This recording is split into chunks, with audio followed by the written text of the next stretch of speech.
Modalité d'exécution des peines particulièrement adaptée aux personnes les plus fragilisées ou les plus exposées au risque de récidive, condamnées à une peine d'emprisonnement, le placement à l'extérieur n'a jamais réussi à s'imposer auprès de l'opinion publique, des élus ou même des professionnels du droit, comme une valeur sûre de notre politique pénale. Pourtant, alors que 40 000 des 69 307 personnes détenues le sont dans un établissement présentant un taux d'occupation de 120%, il est devenu urgent d'agir, et ce d'autant plus que 80% des personnes détenues sortent encore sans avoir pu être soumis à une sortie anticipée et encadrée, seul gage de réinsertion et de prévention de la récidive. Œuvrant à la valorisation de cette mesure depuis près de 15 ans, la Fédération nationale des associations socio-judiciaires, Citoyens et Justice, et Espérer 95 ont organisé le 24 novembre dernier, avec le barreau des avocats du Val d'Oise et le soutien de la juridiction de Pontoise, une journée d'études sur le placement à l'extérieur. Intitulée « Placement à l'extérieur, fin d'épreuve, comment sortir de l'impasse », cette journée avait pour ambition de dresser un constat partagé sur la pertinence de la mesure et de réfléchir ensemble, magistrats, représentants de l'administration pénitentiaire, avocats, membres du secteur associatif, à la manière de renforcer cette mesure encore trop peu exploitée. Les constats sur l'utilité de développer le recours à cette mesure d'exception sont sans appel. La prison, l'ultime recours. C'est pourtant la loi. En 25 ans, la capacité du parc pénitentiaire a augmenté de plus de 50%, sans pour autant stopper la surpopulation carcérale. Il n'y a pas que nos poubelles, nos prisons débordent aussi. Au-delà de l'indignité devant des détenus entassés à 3 ou 9 mètres carrés, la situation impacte toute une série de droits fondamentaux. Le droit à l'hygiène, le droit à la santé, le droit au maintien des liens familiaux, le droit au travail, à l'éducation. La prison, c'est une évidence, ne peut plus assurer sa mission de réinsertion. La récidive fait rage et continuera si l'on ne change pas. Les peines alternatives ne sont pas les médicaments génériques de la détention, mais le médicament contre l'addiction prison. Alors, soyons ensemble ce nouveau laboratoire pharmaceutique. Il est malheureux que la casse-prison soit une nécessité bien ancrée dans les mentalités. Pourtant, tous les chiffres, et notamment ceux de la détention provisoire, tordent le cou au fantasme de l'opinion publique selon laquelle la justice serait laxiste. Elle n'a jamais été aussi sévère. Monsieur le directeur de la maison d'arrêt, mais aussi mesdames et messieurs membres de l'administration, pour vous, cette situation est devenue anxiogène, voire dangereuse. Vous vous êtes laissé maltraiter. Il nous faut ensemble promouvoir les dispositifs existants ou les innovations pour que ces dispositifs soient réellement utilisés comme une alternative à la détention. Il nous faut forcer nos politiques à faire cesser cette situation de surpopulation. C'est devenu une priorité. Oui, mesdames, messieurs, présidents des associations, grâce à vous, ça peut fonctionner. Oui, mesdames et messieurs, présidents des associations, cette situation est une honte pour notre République. Alors, ensemble, aujourd'hui, formons-nous les uns les autres. La seule réponse que l'on donne depuis des années, quels que soient les gouvernements, est la construction de nouvelles places de prison, alors que l'on sait que ce n'est pas la bonne réponse. Mais c'est la réponse la plus facile lorsqu'on manque de conviction ou de courage politique et qu'on souhaite aller dans le sens de l'opinion du moment. L'état d'urgence, la surenchère sécuritaire n'arrangent rien et rendent inaudibles les discours sur les alternatives à la prison. À chaque fois, le travail de l'association est reconnu, l'efficacité des mesures également, mais il faut toujours réinterpeller, réexpliquer, redémontrer. En 2017, à peine 47 millions d'euros sont prévus pour le développement des mesures d'évitement à la prison, contre 1,5 milliard pour l'accroissement du parc carcéral. Comment aujourd'hui ne pas être fatigué, épuisé par ce travail incessant depuis ces dernières années, ce militantisme forcené des associations qui croient non seulement que les peines alternatives feront baisser la population carcérale, mais qui sont convaincus et qui l'ont démontré par leur travail que les résultats sont bien plus probants en termes de réinsertion. Mesdames et messieurs les élus, un peu de courage pour éviter toujours d'aller dans le sens de l'opinion et pour affirmer que ces mesures sont probantes. Et mesdames et messieurs les magistrats, je dirais travaillons ensemble, poursuivons le travail qu'on a entamé depuis des dizaines d'années, prenons ce risque ensemble pour continuer de proposer ces mesures et de les mettre en œuvre ensemble. Il y a 15 ans, Je disais en parlant des difficultés que nous rencontrions déjà, le terrain s'essouffle.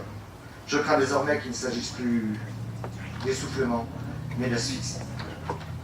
Quel est le rôle du parquet dans ce travail, et notamment dans cette recherche de la meilleure réponse pénale? Je crois que c'est un travail un peu d'équilibre et d'équilibriste. Un équilibre entre des notions d'ordre public, d'intérêt de la société, d'intérêt de la loi, d'intérêt des victimes, de réinsertion obligatoire et systématique qui doit être recherchée pour le condamné. La mesure de placement extérieur, je crois, est la bonne traduction de cette recherche de l'équilibre qui est nécessaire pour arriver à la meilleure solution. Parce que la mesure de placement extérieur, on le sait, c'est une bonne mesure. C'est une mesure qui réinsère. C'est une mesure qui peut éloigner l'auteur de ses victimes, par exemple, ou de son milieu.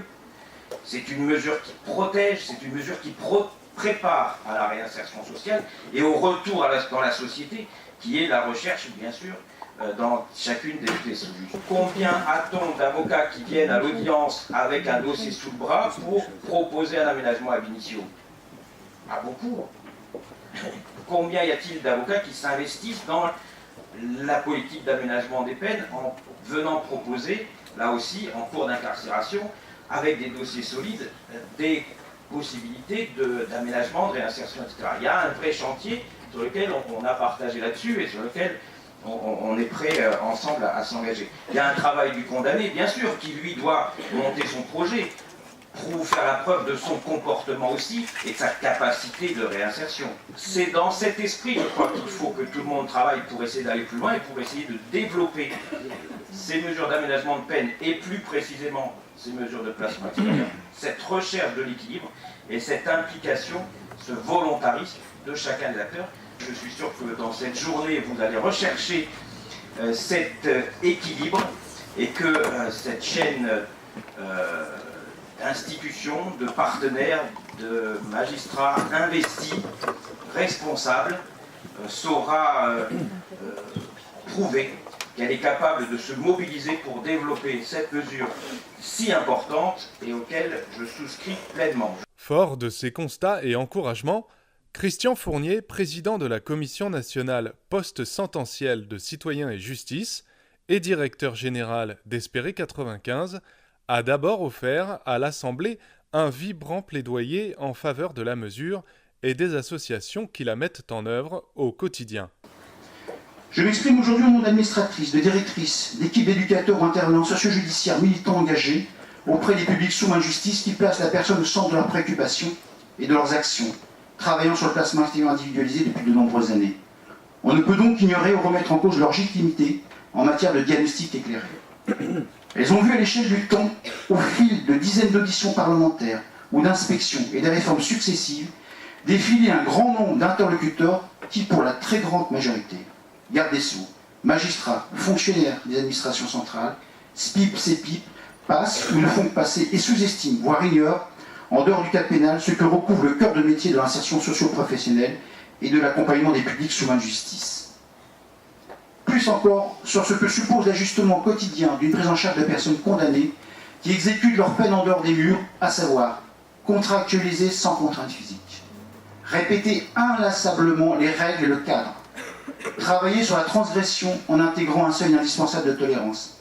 Comment mettre à l'épreuve certains apprentissages de retour vers la liberté si le premier faux pas est sanctionné par un retour en détention?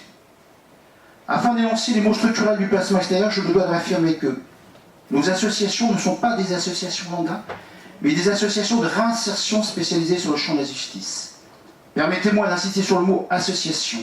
Certains syndicats pénitentiaires se plaisent à nous prêter les intentions du secteur privé et locatif. Elles ne sont pas des opérateurs ou des prestataires.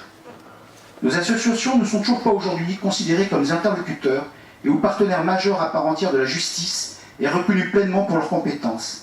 Elles restent enfermées dans une pré-représentation fantasmée de concurrence du service pénitentiaire.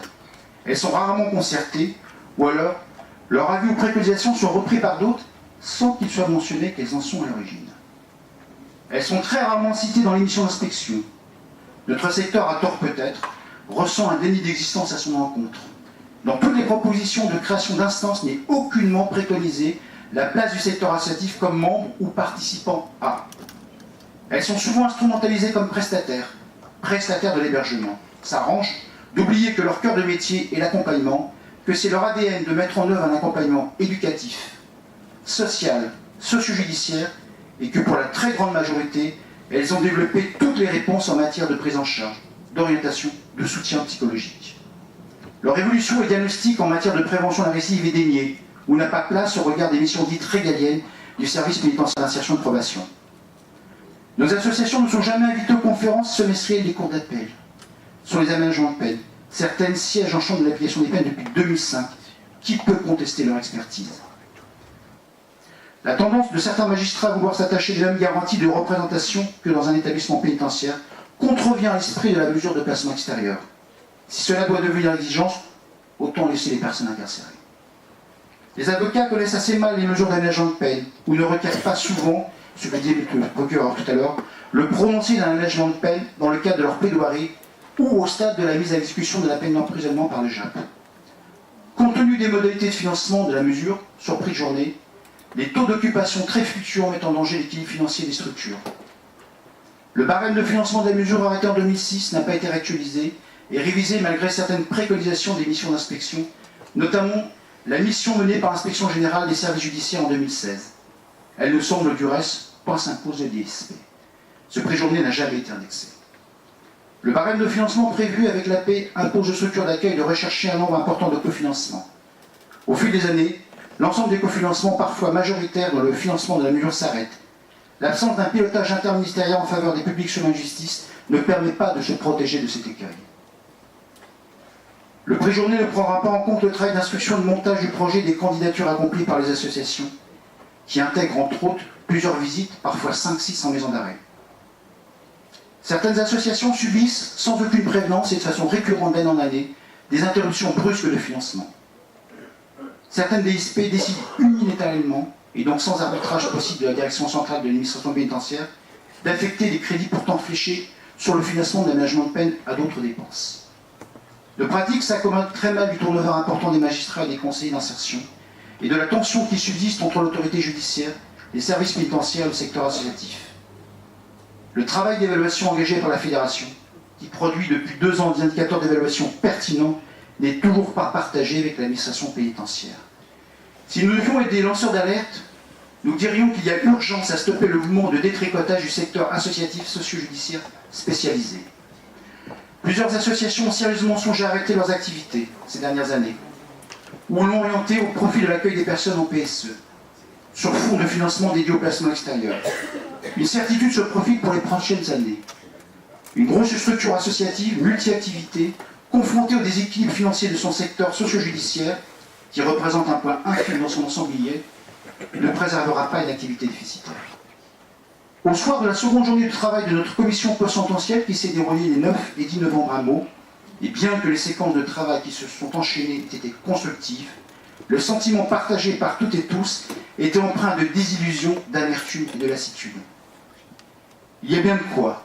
Que penser d'annonces présidentielles et gouvernementales ressassant qu'il sera procédé à la construction de 15 000 nouvelles places de prison, alors même que M. Jean-René Le Cerf en soulignait le coût astronomique dans le livre blanc sur l'immobilier pénitentiaire paru le 4 avril 2017, tout en entendant que la peine d'emprisonnement ne saurait être la peine de référence et qu'un chantier sera engagé sur les peines alternatives à l'emprisonnement, se limitant ce jour aux seules tiges, et sans qu'il ne soit véritablement question, ou seulement du bout des lèvres, des aménagements de peine.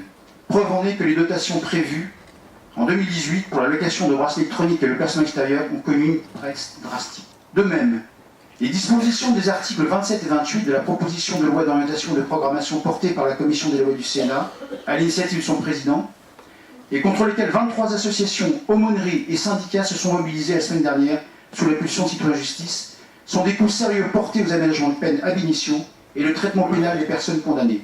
Autant de signes qui laissent présager pour l'avenir.